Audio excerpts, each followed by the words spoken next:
شہد کی مکھی میں آپ دیکھ لو، کچھ مکھیوں کا کام ہے نر مکھیاں زیادہ ہو جائیں تو ان کی آبادی کو کنٹرول کرنا، کچھ مکھیوں کا کام ہے پورے سسٹم کو مینج کرنا، وہ مینیجر مکھیاں ہیں، ملکہ مکھیاں ہوتی ہیں وہ، کچھ مکھیوں کا کام ہوتا ہے جا کے رس لے کر آنا، پوری پوری کتابیں لکھی گئی ہیں شہد کی مکھی پہ. تو اتنی مختلف ہنر کی شہد کی مکھیوں کا آپس میں ریلیشن اور کاموں کا ڈیوائڈ کرنا، یہ آٹومیٹیکلی خود بخود ہو سکتا ہے. دیمک میں بھی ایسے ہی کام ڈیوائڈ ہوتے ہیں، تو یہ کرے گی میں یہ کروں گا. سمجھتے ہو کہ نہیں سمجھتے؟ کچھ انڈے دینے والی مکھیاں ہوتی ہیں، ان کا کام الگ ہے، بریڈنگ کے لیے الگ مکھیاں ہیں. شہد کی مکھیوں میں پورا ایک سیٹ اپ. تو بہت سارے جانوروں میں ہمیں یہ سیٹ اپ ملتا ہے، نظر آتا ہے. میں نے جنگل میں ایک منظر اپنی آنکھوں سے دیکھا، مجھے یقین نہیں ہو رہا، میں نے کہا یہ ہو ہی نہیں سکتا بھائی، میرے کان غلط سن رہے ہیں. ابھی میں افریقہ کے جنگل میں گیا نا، آپ نے ولاگ میں دیکھا ہوگا، ہم 3-4 دن افریقہ کے جنگل میں گھومتے رہے. ہمیں کوئی شکار نظر آئے تو ایسے قریب سے ہمارے شیر گئے ہیں یوں، ہمیں گائیڈ نے بولا تھا چپ کر کے بس بیٹھے رہنا، ہلنا نہیں. شیر کو انسان کا ہلنا بالکل پسند بولو نہیں. شیر، لوگ کہتے ہیں کہ وہ شیر آپ کو کھا کیوں نہیں رہا تھا.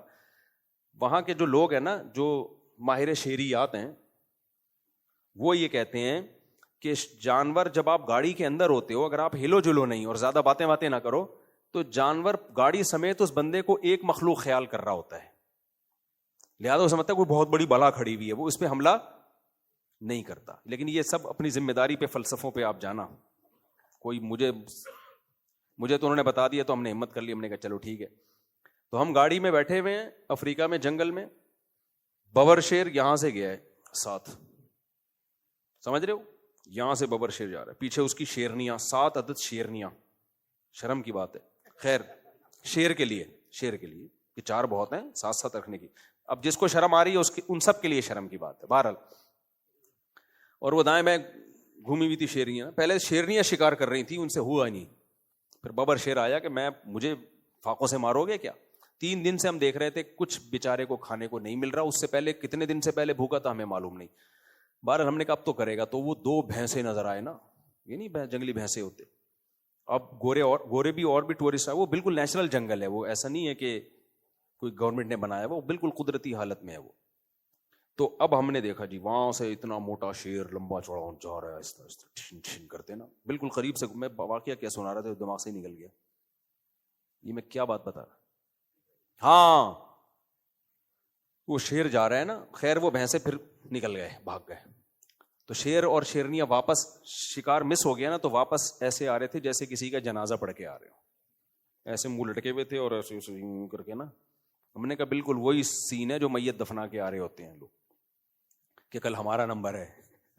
آج جس کو دفنا ہے کل کس کا نمبر ہے، ہمارا نمبر. تو وہاں میں نے ایک منظر دیکھا دن کے، یہ تو رات میں تھا نا، دن میں ایک منظر دیکھا کہ ایک جانور نظر آیا، شیرنی آہستہ آہستہ جا رہی ہے. ایک سیٹی کی آواز آئی مجھے، جیسے نا ہم سیٹی بجاتے. میں نے کہا پتہ نہیں کسی بندے نے سیٹی بجائی ہے. تو ہمارے ایک دوست نے کہا بھائی یہ ہرن سیٹی بجاتا ہے جو دور کھڑا ہوا ہے، وہ اپنے دوسرے ہرنوں کو خبردار کر رہا ہے. میں نے کہا مت کرو یار، پوری انسانوں والی سیٹی. میں نے پیچھے مڑ کے دیکھا، وہ ہرن نے دوبارہ سیٹی بجائی، وہ کوئی انسان نہیں تھا. ابھی تک مجھے یقین نہیں آ رہا ہے کہ ایسا نہ ہو کوئی پھینک رہے ہوں، ویسے تو امید نہیں ہے، وہ کیوں پھینکیں گے بھائی. دور جو ہرن کھڑا ہوا ہے نا، جو شیر کو دیکھ رہا ہے کہ وہ ادھر جا رہا ہے ہرن کے شکار کے لیے، ادھر سے وہ کیا کر رہا ہے، جیسے ہم سیٹی نہیں بجا رہے ہوتے، کوئی ڈاکو چور آ رہا ہے باقاعدہ سیٹی بجا کے خبردار، ایسے سیٹی بجا کے. ہرن کی تو آواز میں سیٹی کا کوئی پہلی دفعہ میں نے دیکھا بھائی. انہوں نے کہا یہ بجاتا ہے سیٹی، اگر کوئی دور دیکھ لینا شیر کو تو اپنے ساتھیوں کو خبردار کرنے کے لیے. یہ لنک ان کا جو آپس میں بنا ہے، ایک دوسرے کے ساتھ خیر خواہی کا جذبہ، یہ جذبہ بھی انوالو ہوا ہے. بولو نا، ہے بھائی.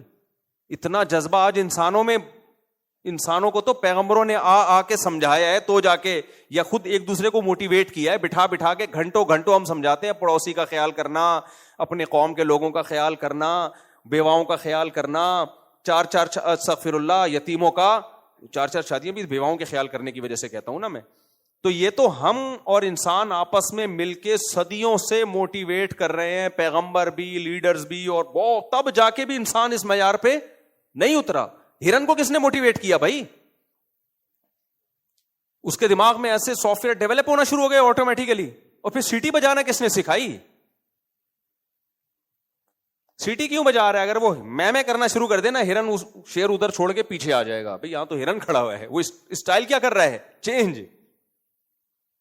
تو بھائی اس لیے قرآن کہتا ہے کہ وَهُوَ بِكُلِّ خَلْقٍ عَلِيمٍ. اس کائنات میں تم ایک ایک چیز میں غور کرو گے تو پتا چلے گا اللہ ہر طرح سے پیدا کرنا جانتا ہے, جب چاہتا ہے جو بنا دیتا ہے. پھر ہم بیٹھ کے اس کی لاجک پیش کرتے ہیں, ایکچولی یہ ایسے ہو گیا, ایکچولی یہ یوں کھاتا ہے, یہاں سے سانس لیتا ہے, یہ ادھر سے سنتا ہے. بہت سے ادھر سے نہیں سنتے ہیں, وہ ویسے ہی سن رہے ہوتے ہیں, ٹھیک ہے نا. مولانا تھانوی رحمہ اللہ کے پاس ایک ہندو آیا نا اور کہنے لگا, ایک اعتراض کیا ہندو پنڈت نے کہ آپ جب بولتے ہو تو کس سے بولتے ہو؟ انہوں نے کہا میں زبان سے بولتا ہوں. دیکھتے ہو تو کہاں سے دیکھتے ہو؟ انہوں نے کہا میں آنکھ سے دیکھتا ہوں. سنتے ہو تو کہاں سے سنتے ہو؟ انہوں نے کہا میں کان سے سنتا ہوں. تو کہا اللہ بھی سنتا ہے نا؟ مولوی تھانوی نے فرمایا ہاں سنتا ہے. اللہ بھی بولتا ہے نا؟ ہاں جی بولتا ہے, اللہ کلام کرتا ہے. تو کہا کہ اس کا مطلب اللہ کے بھی پارٹس ہیں, پھر اللہ کی بھی زبان ہے, اللہ کے بھی کان ہے, اللہ کی بھی آنکھ ہے. کیا خیال ہے؟ تو یہ تو اللہ کو مشابہ بنا دیا نا انسانوں کے. تو پنڈت نے کہا اس کا کیا جواب ہے؟ اس کا مطلب اگر دیکھتا ہے تو آنکھ بھی, اللہ کی بھی پھر آنکھیں ہیں نا. جب اللہ کلام کرتا ہے اس کا مطلب اللہ کی بھی زبان ہے, جبکہ ہم کیا کہتے ہیں؟ اللہ ما وراء العقل ہے. تو حضرت حکیم الامہ نے اس کا جواب دیا, فرمایا اچھا مجھے ایک بات بتاؤ, ہمیں دیکھنے کے لیے آنکھ چاہیے, آنکھ کو دیکھنے کے لیے دوسری آنکھ چاہیے؟ بولتے کیوں نہیں؟ ہمیں بولنے کے لیے زبان چاہیے, تو زبان کو بولنے کے لیے الگ سے کوئی اور زبان چاہیے؟ ہمیں سننے کے لیے کان چاہیے, کان کو سننے کے لیے کچھ چاہیے؟ تو جیسے کان بغیر کان کے سنتا ہے, آنکھ بغیر آنکھ کے دیکھتی ہے, زبان بغیر زبان کے بولتی ہے, ایسے ہی اللہ خود سنتا بھی ہے, خود سے دیکھتا بھی ہے, خود سے کلام بھی کرتا ہے. اس کو کلام کے لیے زبان نہیں چاہیے, اس کو دیکھنے کے لیے آنکھیں نہیں چاہیے. وہ پنڈت بڑا متاثر ہوا, کہتے ہیں میں نے اتنے لوگوں سے یہ سوال پوچھا تھا, کسی نے مجھے سیٹسفائی نہیں کیا. تو خیر, تو بھائی ایک ذات ہے جو سننے کے لیے کانوں کی محتاج نہیں, جو دیکھنے کے لیے آنکھ کی محتاج نہیں. اس نے انسانوں کو بنایا, کسی کے آنکھ لگائی, کسی کے کان لگائے, کسی کو زبان دی, مختلف. لیکن اس نے بتا دیا بِكُلِّ خَلْقٍ عَلِيمٍ, میں ہر طرح سے پیدا کرنا جانتا ہوں. اور یہ جو دوسری جگہوں پہ ہمیں مخلوق نہیں مل رہی, اس کی وجہ یہ نہیں ہے کہ پانی نہیں ہے وہاں. سائنسدان کہتے ہیں ایکچولی پانی چونکہ زمین پر ہے تو حیات پانی کے بغیر ممکن نہیں ہے. بھائی آپ اگر زمینی مخلوق کو دیکھتے, سمندر کی مخلوق کو نہ دیکھتے, تو آپ کہتے کہ حیات ہوا کے بغیر ممکن نہیں ہے. اور اگر زمینی کو نہ دیکھتے, صرف پانی کی مخلوق کو دیکھتے, تو آپ کہتے پانی سے باہر آ کر حیات ممکن, بولتے کیوں نہیں؟ نہیں ہے. یہ تو آپ بولتے رہتے ہو.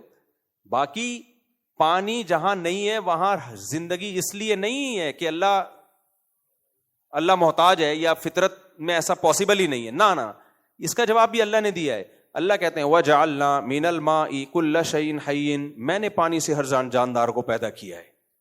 کیا مطلب؟ بھائی میں اگر پانی کے بغیر پیدا کرنا چاہتا, پانی کے بغیر پیدا کر دے, لیکن میں نے ارادہ ہی نہیں کیا پانی کے بغیر کسی جاندار کو پیدا کرنے کا.